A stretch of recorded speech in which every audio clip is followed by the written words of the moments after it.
Salam dostlar, artıq arı pətəkləri görünməkdədir. Gördüyünüz kimi şanlarımız görsənir. Aşağıdan və yuxarıdan və möhtəşəmdir, möhtəşəm.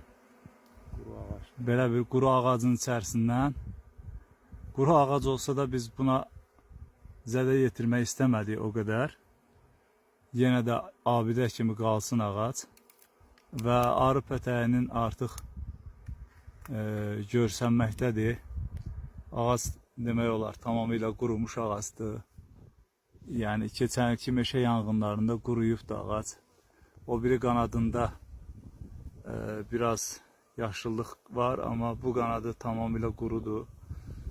Və gözəllik, gözəllik, gözəllik, möhtəşəm.